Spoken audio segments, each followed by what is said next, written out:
Hello दोस्तों, आपका स्वागत है अपनी इस क्लासेस में। और जो क्लास होगी बाल विकास की 17 से 37 क्वेश्चन कराए जाएंगे, जो अति लघु प्रश्नों की क्लास 2 है। इसकी जो फर्स्ट क्लास है हमने प्लेलिस्ट का लिंक अपने डिस्क्रिप्शन के नीचे दे दिया, आई बटन में भी वीडियो लिंक दे दिया, वहाँ से जाकर आप देख सकते हैं।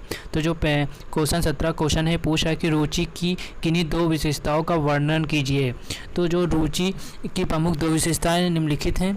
जो पहली है, रुचि ज्ञान पर आधारित होती है, और दूसरी है, रुचि और ध्यान एक ही सिक्के के दो पहलू है। आपको कैसे याद करना है, जैसे पूछा गया क्वेश्चन है रुचि की किन्हीं दो विशेषताओं का वर्णन कीजिए, तो आप बताएंगे रुचि की प्रमुख दो विशेषताएं होती हैं, रुचि ज्ञान पर आधारित होती है, और दूसरा है रुचि एवं ध्यान एक ही सिक्के के दो पहलू हैं। इसके बाद 18 क्वेश्चन है, अभिप्रेरणा को परिभाषित कीजिए। तो अभिप्रेरणा को अंग्रेजी में मोटिवेशन कहते हैं, या अंग्रेजी के शब्द मोटिवेशन पर हिंदी रूपांतरण है। जो अभिप्रेरणा से क्रियाशीलता व्यक्त होती है। अभिप्रेरणा अधिगम सीखना का सहायक अंग है। ठीक है। इसके बाद जॉनसन ने क्या कहा है, जॉनसन के अनुसार जैसे पूछेगा, देखिए अभिप्रेरणा को परिभाषित कीजिए, तो आप लिखेंगे अभिप्रेरणा को अंग्रेजी में मोटिवेशन कहते हैं, या अंग्रेजी के साथ मोटिवेशन के जो मोटिवेशन होता है उसके हिंदी रूपांतरण है। अभिप्रेरणा से क्रियाशीलता व्यक्त होती है। अभिप्रेरणा अधिगम सीखना का सहायक अंग है। जॉनसन के अनुसार अभिप्रेरणा सामान्य क्रियाकलापों का प्रभाव है जो मानव व्यवहार को उचित मार्ग पर ले जाती है। इसके बाद 19 क्वेश्चन पूछा कि बाल मनोविज्ञान की आवश्यकता क्यों है। जो बाल मनोविज्ञान जो है इसकी आवश्यकता क्यों है, ये क्वेश्चन है। तो उत्तर होगा, आधुनिक समय में प्रारंभिक शिक्षा बाल केंद्रित होती है, मतलब होनी चाहिए। तो आप लिखेंगे आधुनिक समय में प्रारंभिक शिक्षा बाल केंद्रित है। इसमें बालक को मुख्य केंद्र मानकर शिक्षा दी जाती है, इसलिए बालक के मनोविज्ञान को जानना आवश्यक समझा जाता है, जिससे बाल केंद्रित हित शिक्षा की व्यवस्था सफलतापूर्वक की जा सके। ठीक है। इसके बाद 20 क्वेश्चन पूछ रहा है, ये 2015 में पूछा गया क्वेश्चन है कि किस विधि के द्वारा मनोविज्ञान कारक से उसके अभिभावक अथवा अध्यापक से साक्षात्कार है। तो उत्तर है साक्षात्कार विधि द्वारा। 21वां क्वेश्चन है, वंशानुक्रम का अर्थ स्पष्ट कीजिए। तो आनुवंशिक लक्षणों का एक पीढ़ी से दूसरी पीढ़ी में पहुंचना ही वंशानुक्रम कहलाता है। तो वंशानुक्रम का अर्थ स्पष्ट कीजिए। आनुवंशिक लक्षणों का एक पीढ़ी से दूसरी पीढ़ी से पहुंचना ही वंशानुक्रम कहलाता है। रूथ बेट्रिस के अनुसार वंशानुक्रम माता पिता से संतान के प्राप्त होने वाले गुणों का नाम है। इसके बाद 22 क्वेश्चन पूछ रहा है, मनोवैज्ञानिकों के अनुसार बाल विकास की कितनी अवस्थाएं होती हैं। तो मनोवैज्ञानिकों के अनुसार बाल विकास की सामान्य रूप से 3 अवस्थाएं होती हैं, शेषावस्था, बाल्यावस्था, किशोरावस्था।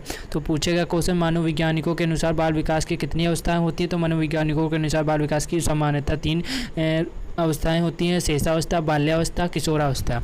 इसके बाद 23 क्वेश्चन है, बाल मनोविज्ञान में किसका अध्ययन किया जाता है। तो बाल मनोविज्ञान में बालकों के विकास की विभिन्न अवस्थाओं का अध्ययन किया जाता है। जैसे 23 क्वेश्चन पूछा कि बाल मनोविज्ञान में किसका अध्ययन किया जाता है। तो बाल मनोविज्ञान में बालकों के विकास की विभिन्न अवस्थाओं का अध्ययन किया जाता है। इसके 24 क्वेश्चन पूछा कि बाल विकास के कौन कौन से पक्ष हैं।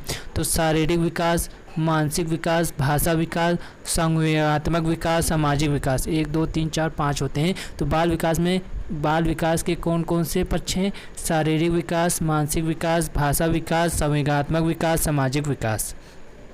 इसके बाद 25 क्वेश्चन पूछ रहा है कि शारीरिक विकास को प्रभावित करने वाले कौन कौन से कारक हैं। तो वंशानुक्रम है, वातावरण है, पौष्टिक भोजन है, अभ्यास और खेलकूद है, और निद्रा और विश्राम है। ठीक है। शारीरिक विकास को प्रभावित करने वाले कौन कौन से कारक होते हैं, वंशानुक्रम होता है, वातावरण होता है, पौष्टिक भोजन होता है, अभ्यास और खेलकूद होता है, निद्रा और विश्राम होता है। इसके बाद 26 क्वेश्चन पूछ रहा है कि प्रमुख रूप से संवेग कितने प्रकार के होते हैं। संवेग मुख्यतः 3 प्रकार के होते हैं, क्रोध, भय, प्रेम। जैसे पूछेगा क्वेश्चन कि प्रमुख रूप से संवेग कितने प्रकार के होते हैं। संवेग मुख्यतः 3 प्रकार के होते हैं, क्रोध, भय, प्रेम।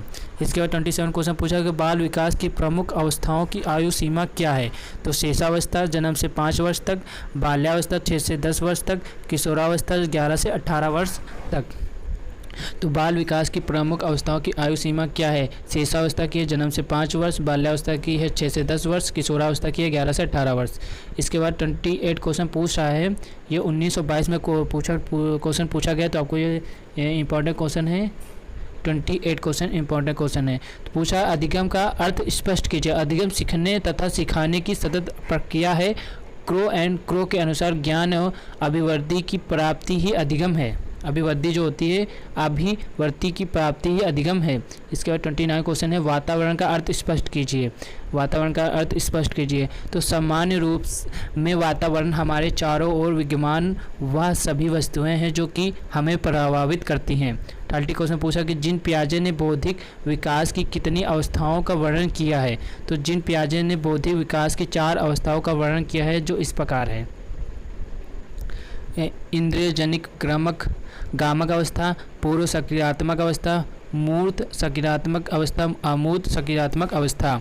जीन पियाजे ने बौद्धिक विकास की कितनी अवस्थाओं का वर्णन किया है। तो जीन पियाजे ने बौद्धिक विकास की 4 अवस्थाओं का वर्णन किया है। इंद्रियजनिक ग्रामक अवस्था, पूर्व सक्रियात्मक अवस्था, मूर्त सक्रियात्मक अवस्था, अमूर्त सक्रियात्मक अवस्था। इसके बाद 31 क्वेश्चन पूछ रहा है।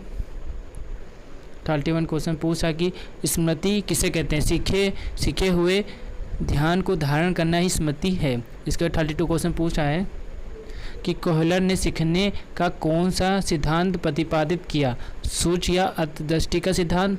थर्नराइट ने सीखने का कौन सा सिद्धांत प्रतिपादित किया है। पर्याप्त त्रुटि का सिद्धांत। पावलोव ने सीखने का कौन सा सिद्धांत प्रतिपादित किया है। अनुबंधन का सिद्धांत। इसके बाद 35 क्वेश्चन है स्किनर के सीखने के लिए के सिद्धांत का नाम बताइए। क्रिया प्रसूत अनुबंधन सिद्धांत। 36 क्वेश्चन पूछ रहा है अवधान क्या है। चेतना का केंद्रीकरण ही अवधान है। इसके बाद 37 क्वेश्चन है बुद्धि परीक्षण क्या है। बुद्धि का मापन ही बुद्धि परीक्षण है। ठीक है, इसमें इंपॉर्टेंट क्वेश्चन कौन सा है मैं इसको फिर से रिवीजन करा रहे थे। उसमें 28 क्वेश्चन वेरी इंपॉर्टेंट क्वेश्चन है जो 19 और 22 में दोनों में पूछा गया है। 28 क्वेश्चन है जिसमें पूछा कि अधिगम का अर्थ स्पष्ट कीजिए। तो अधिगम सीखने तथा सिखाने की सतत प्रक्रिया है। क्रो एंड क्रो के अनुसार ज्ञान अभिवृद्धि की प्राप्ति ही अधिगम है। आपको इतना याद कर लेना है, आपका 1 नंबर कंफर्म हो जाएगा। ये वेरी इंपॉर्टेंट क्वेश्चन है। 28 क्वेश्चन वेरी इंपॉर्टेंट क्वेश्चन है। ये 19 और 22 में दोनों में पूछा गया। तो आप पूछेंगे अधिगम का अर्थ स्पष्ट कीजिए, तो आप बोलेंगे अधिगम सीखने तथा सिखाने का सतत प्रक्रिया है। फिर से आप याद करेंगे अधिगम सीखने तथा सिखाने की सतत प्रक्रिया है। क्रो एंड क्रो के अनुसार ज्ञान अभिवृद्धि की प्राप्ति अधिगम है। फिर से आप रिपीट करेंगे अधिगम का अर्थ स्पष्ट कीजिए। अधिगम सीखने तथा सिखाने की सतत प्रक्रिया है। क्रो एंड क्रो के अनुसार ज्ञान अभिवृद्धि की प्राप्ति ही अधिगम है। इसी के साथ आज की 37 क्लास ये पूरी हुई। इसकी 3rd क्लास में इसके आगे के क्वेश्चन कराए जाएंगे। अगर आपको क्लास अच्छी लग रही हो तो क्लास को लाइक और शेयर जरूर करिएगा। अगर आपने तक मेरे चैनल को नहीं सब्सक्राइब किया तो मेरे आई बटन को क्लिक कर देना है, वहाँ पर सब्सक्राइब कर लेना है, आई बटन पर क्लिक कर देना है ताकि आपके पास नोटिफिकेशन पहुँचते रहें।